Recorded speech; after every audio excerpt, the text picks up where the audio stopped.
Saudari-saudaraku terkasih dalam Tuhan Yesus Kristus, selamat pagi dan berkah dalam.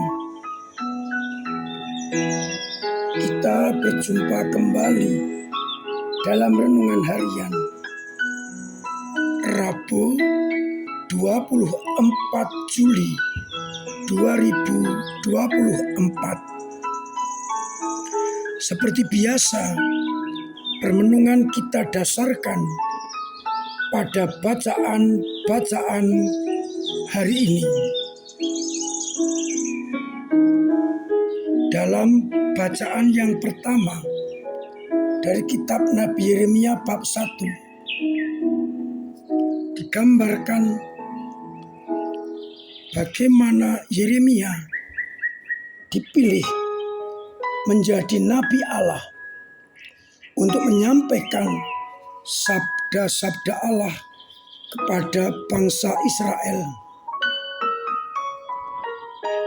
Sekalipun Yeremia merasa tidak pandai berbicara dan masih muda, namun Allah akan membantunya. Allah akan menjaganya sehingga Yeremia siap diutus kepada siapapun juga. Ia diminta untuk menjadi perpanjangan tangan Allah. Sedangkan pada bacaan Injil dari Injil Matius bab 13 ayat 1-9 menyampaikan perumpamaan mengenai seorang penabur. Ketika menabur, ada yang jatuh di pinggir jalan, ada yang jatuh di batu-batuan, ada yang tersemak duri, ada juga jatuh di tanah yang baik. Yang di pinggir jalan dimakan burung-burung. Yang berbatu-batu tumbuh sebentar, namun layu ketika terik matahari menyengat. Yang di semak duri bertumbuh, tetapi ketika dihimpit oleh semak duri, benih itu mati.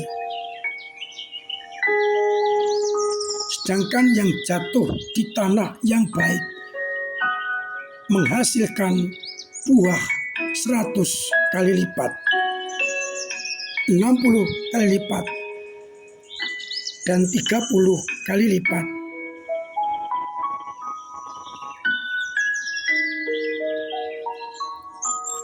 Barang siapa bertelinga, hendaknya ia mendengarkan. Saudari-saudaraku terkasih dalam Kristus, menyampaikan perumpamaan ini karena para murid dan orang-orang merasa putus asa dan beranggapan Yesus gagal menjadi harapan mereka. Kita membayangkan seorang penabur pasti mengharapkan panen.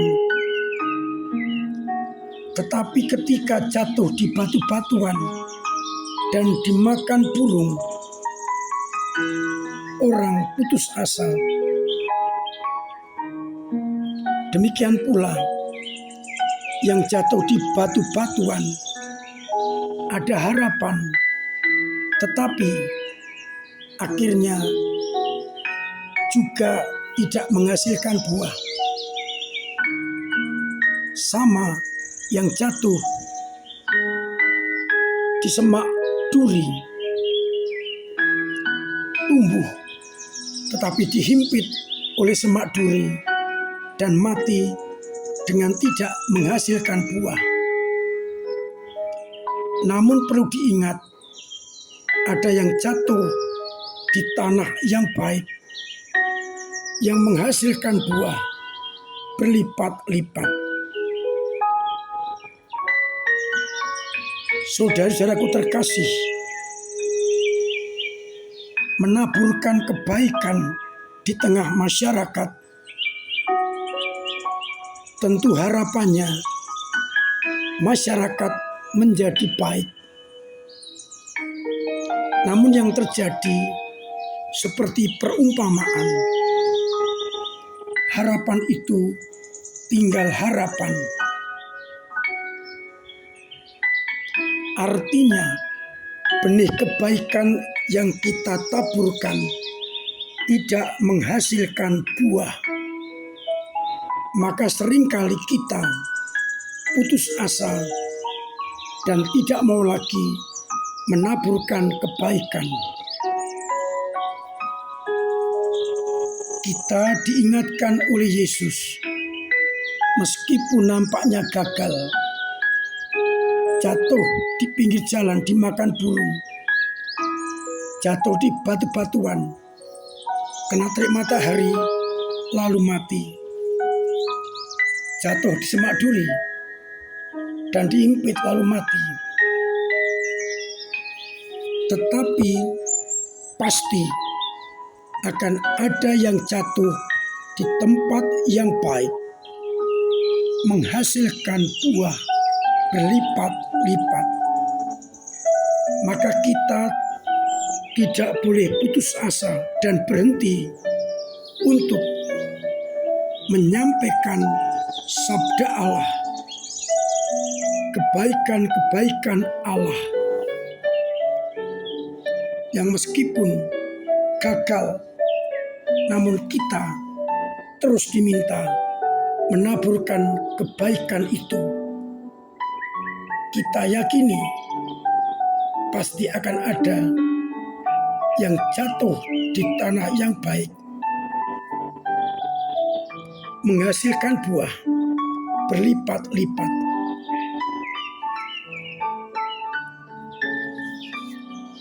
Demikian pula Nabi diutus menyuarakan sabda Allah. Seringkali Nabi pun putus asa karena pewartaannya tidak didengarkan oleh orang Israel. Bahkan ada nabi yang mau lari dari tugasnya, namun diingatkan rencana Allah, sabda Allah, kehendak Allah yang diwartakan oleh para nabi pasti akan ada yang berhasil. Sekalipun Israel seperti benih yang jatuh di batu-batuan, di pinggir jalan, dan di semak duri, pasti akan ada sisa Israel yang benar-benar menghasilkan buah. Oleh sebab itu, belajar dari kesetiaan Nabi dan juga perumpamaan mengenai penabur, kita diajak terus menaburkan kebaikan. Meskipun nampaknya gagal, tapi kita yakini suatu saat akan ada yang menghasilkan buah. Mudah-mudahan lewat sabda ini kita tetap mampu untuk berjuang mewartakan kebenaran, kebaikan, dan cinta kasih Allah. sekalipun nampaknya sia-sia, kita yakini pasti ada yang menghasilkan buah berlipat-lipat. Sekali lagi, jangan pernah putus asa untuk mewartakan kebaikan Allah di dalam hidup kita, meskipun nampaknya gagal. Mudah-mudahan kita terus berani menaburkan benih itu, karena kita yakini suatu saat benih itu ada yang jatuh di tanah yang baik, bertumbuh dan menghasilkan buah.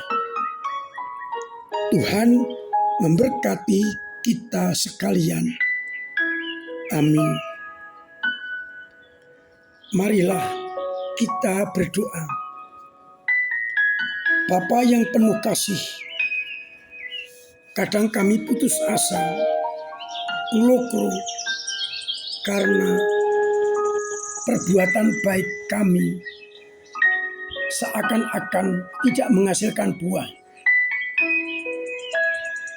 Namun lewat sabdamu pagi ini, kami kok ingatkan bahwa suatu saat benih itu akan menghasilkan buah yang melimpah.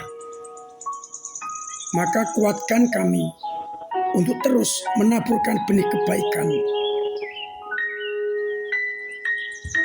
Semoga iman kami yang kadang lemah, ngelukru, jatuh, mandek, Engkau dorong, Engkau kuatkan, agar tetap bertahan dalam cinta kasih-Mu.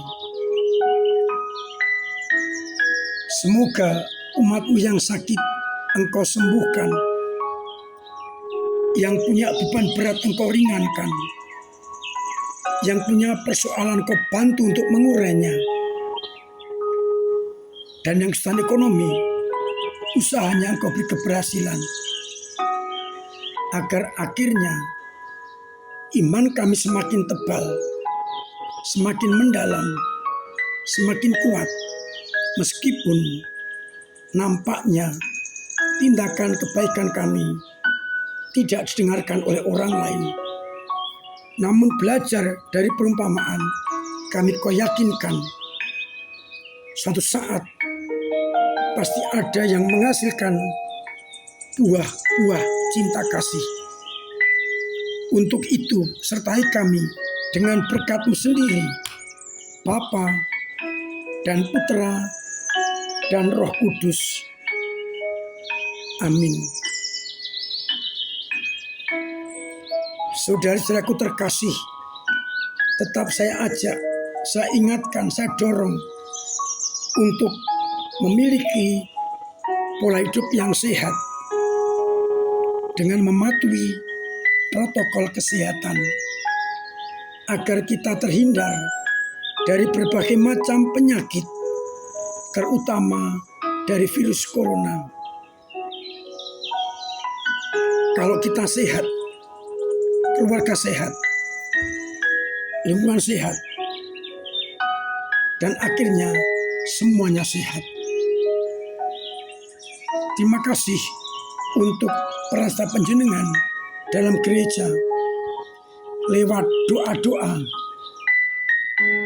lewat tenaga dan karya, serta lewat dana yang sungguh mendukung, mendorong gereja untuk melayani umat. Semoga dengan itu semua iman umat diperkembangkan. Kita berikan talenta kita kepada gereja dalam lingkungan wilayah, paroki maupun keuskupan, agar akhirnya gereja semakin guyup, berkembang, ngoyot dan ngrembaka. Dalam rangka ulang tahun paroki kita akan ada berbagai macam kegiatan, termasuk donor darah, lomba-lomba, seminar, dan jalan sehat. Untuk jalan sehat agar meriah, panitia menjual kaos untuk dipakai pada jalan sehat. Silakan menghubungi ketua lingkungan untuk pemesanan agar nanti dalam jalan sehat kelihatan kesatuan kita sebagai gereja. Semoga dengan berbagai cara kita berkontribusi untuk perayaan ulang tahun gereja. Akhirnya saya mengucapkan selamat pagi, selamat merenungkan, salam sehat, Tuhan memberkati.